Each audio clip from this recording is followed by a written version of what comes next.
Hi friends, this is Anayat, and I'm in the Hawaiian Islands. I'm on the island of Kauai, and I've been sharing with you some insights, experience and insights, how I was led to come to Hawaii, a lot of the insights that I had in the preparation to come to Hawaii. And now, starting with this video, I wanted to share with you some of the things that I realized when I was in Hawaii, actually walking around on the islands, different sacred sites, swimming in the ocean and all. And yesterday we hiked up on the Na Pali Trail, very ancient trail on the west side of Kauai. And at some point in the journey, perhaps on the way back, I had this realization about what's really important.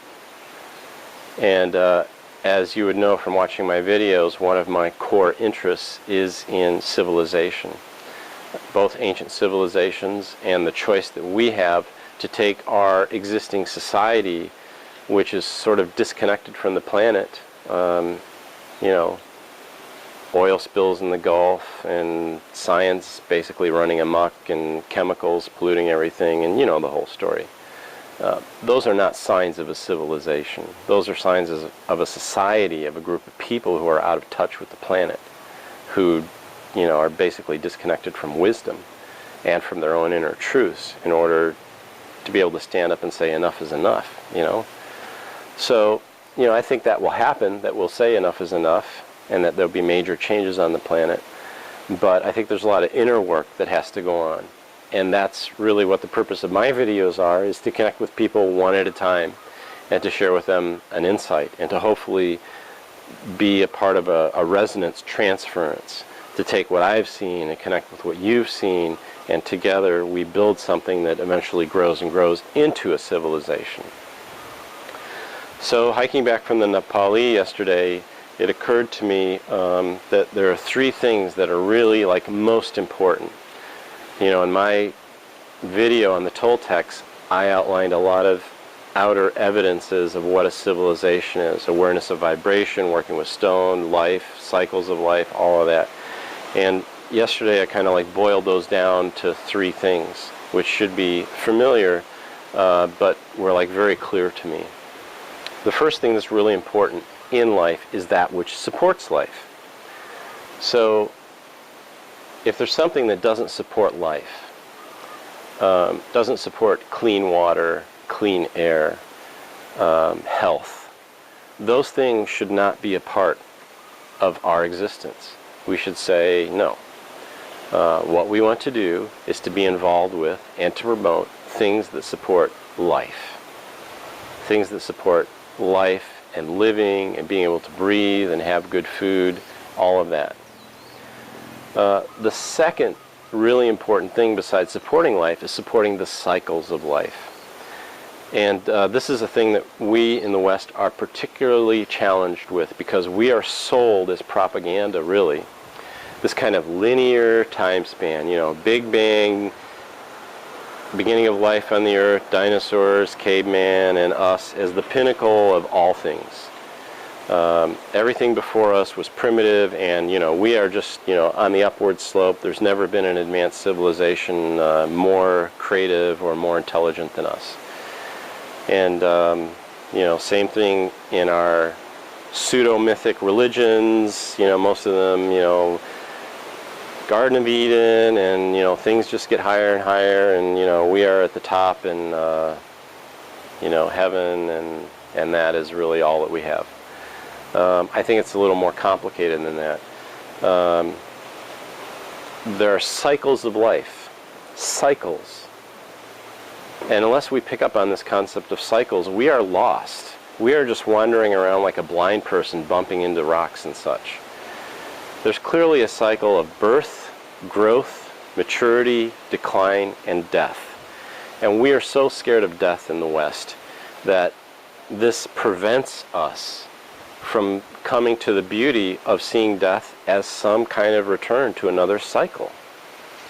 Until we can see death as a kind of birth into another cycle, we're still cutting ourselves off. We still see, birth to growth to decline and death. You have a string that's your life, and when that thing runs out, that's it. Your candle's burned out. End of story. I think to recognize cycles also requires an emphasis to return back to the cycles of nature.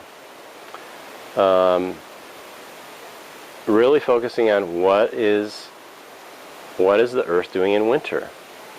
And civilizations that are around this have festivals. You know, Christmas is not a festival celebrating a cycle of nature. Christmas has nothing to do with Jesus, and you can find out all about that. But anyhow, you know, what does the earth do in winter? What does the earth do in spring? How do we acknowledge, how do we give thanks for what the earth is doing in spring? Summertime, when all the fruiting manifestation begins to come forward, how do we acknowledge that? How do we recognize that putting pesticides and all kinds of chemicals on our food should not be a part of this cycle? Autumn time, how do we orient ourselves to feel the decline of heat and energy in nature? It's not sitting in front of your TV and watching a special about, you know, autumn leaves in Maine or something. It's you getting out there and feeling the energy. There's practically nothing, no part of our current society to help you to orient to nature. There's almost nothing. State parks, maybe a little bit in school, but we really don't value people who have that knowledge and go to them. You know, we were too busy in the Americas taking their land. So we've basically cut ourselves off. We're like a table whose legs have been cut out in front of it, and we're just sort of hovering here in our intellect above the planet. This doesn't work, folks. It's not grounded. So we need to tie back into these cycles. We need to show appreciation, learn from the native peoples who are part of these cycles. So first thing is what's important, what supports life.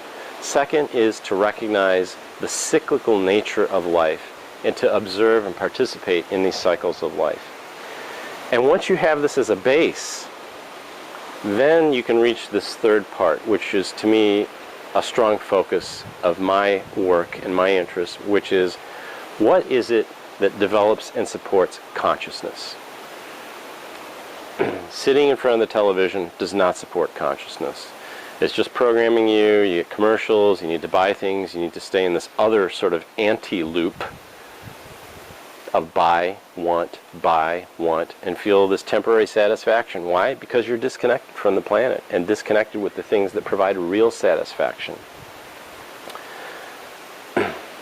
Those things that support consciousness are those things that develop consciousness, that develop an understanding of nature, that help you develop your own consciousness. In primitive societies where people were tuned into the land, it was very common that entheogens were part of their experience.